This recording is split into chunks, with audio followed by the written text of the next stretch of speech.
Hey, this is Sasha. Thanks for joining me for another episode here on Hungry for Returns. If you have a question that you want answered, feel free to go to our website at tradersfly.com and then submit one by voice or email, or you could even submit a comment, and sometimes I'll go ahead and answer your comment by video, so it's in more detail. But if you want to submit it by voice, definitely go to our website, tradersfly.com, and then you can submit a question. We can go in detail. Now, today's question, we actually have one directly from the comments.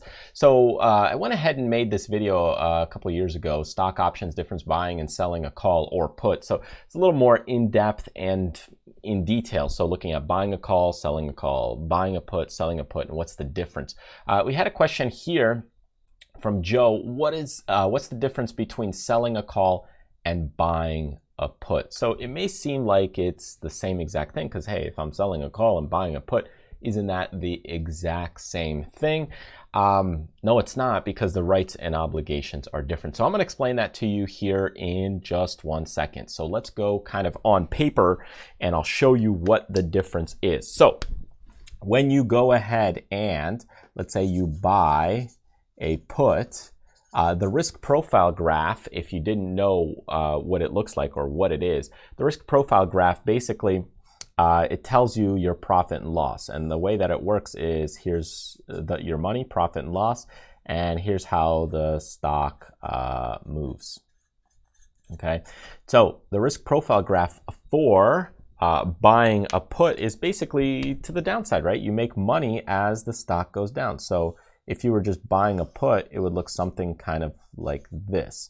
So if it moves up, you lose your money. If it moves down, you make money, because here's the stock price. Let's say this was 10, 20, 30, 40, and so on. And here's your profit and loss, what you're making. And here is kind of the zero line, okay? So this might be your where you're now into the negative. So this could be negative $100, negative 300, and this one up here could be positive 100 and positive 300, and so on. So what happens here is as this stock moves down, you make money when you buy a put. As the stock moves up, right, here's the up price, you kind of lose money, because your curvature on this is going to look something like this. Okay, that line will get closer and closer to expiration, because this is your expiration line. So ultimately, this is today's line, the T plus 0 line, and that's at expiration, and your theta will bring you closer to that area. Now, when you look at selling a call, it's a bit different. Okay, so if we sell a call, you have a little bit of a different kind of effect to it. Okay, so same kind of graph, but what's going to happen is it's going to, because when you look at a call, here's the best way to explain it. A call, you typically go this way, okay, if you buy a call. So this is buying a call. But if you're selling it, it's going to go kind of in this direction. So this would be selling a call.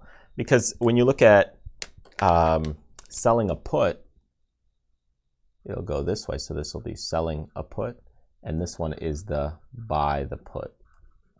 So you have the opposite effect. So if you're looking at selling a call, the profile picture is going to look like this, okay? And your zero line will be kind of somewhere over here, okay? And here's your kind of T plus 0 line. So ultimately, in this case, you have unlimited loss. So how does this work?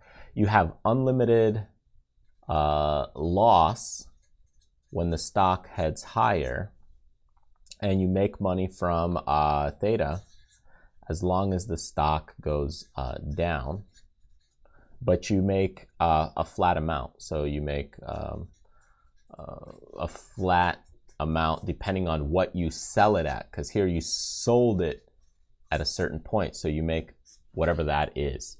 Here, in this case, when you buy a put, you have unlimited profit potential when the stock goes down, okay?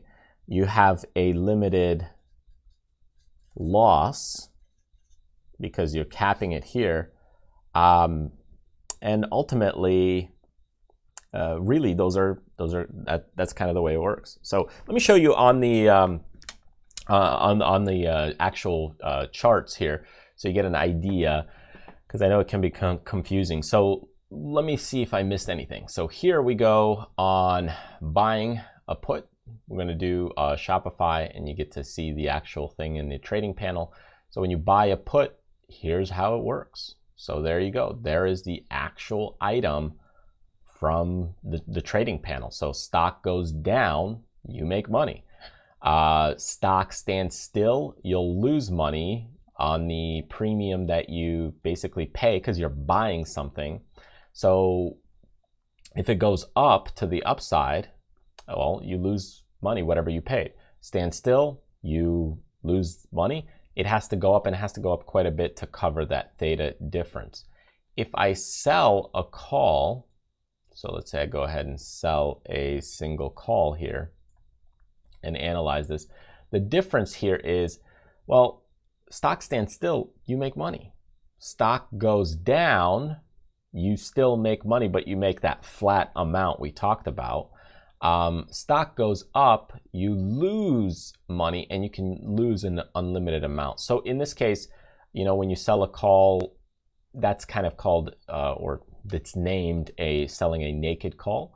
And typically what people will do is they'll buy a single one further out for protection, and that way it kind of caps your losses. In other words, you could convert it to a vertical. So anyways, I hope that makes a little bit more sense, because they're not exactly the same thing. When you buy a put, it's not exactly, because when you buy a put, you have unlimited, think of it, buying a put, buying a call, you have unlimited gains. When you, but you lose money if its stock stands still. When you sell something, you basically can make money as long as, even if the stock doesn't move, but you have unlimited loss potential. But you have a flat amount that you would make, because you're still making money even if it doesn't move. So anyways, that's kind of the big difference, and the main, I guess, caveats between the two, but they are not exactly the same. That's kind of the main differences. So anyways, I hope this was helpful, gave you some insights. Thank you so much for joining me. Be sure to subscribe here on YouTube. I do want to give you a quick little announcement. If we go in onto our page here on our Rise to Learn site, keep in mind we do have the book Mindsets of a Master Stock Trader coming out very, very soon. So check that out, expected September 23rd, 2019. So get on the newsletter list if you're not on it already, or subscribe here on YouTube, and that way you get notified as this book is released. So thank you so much for your support and everything else that you do on the channel, commenting, contributing, and all that good stuff. Subscribe on YouTube, join me on the newsletter list, or ask another question if you have one. And in the end, remember, do what you love, contribute to other people, but most importantly, live life abundantly. I'll see you next time.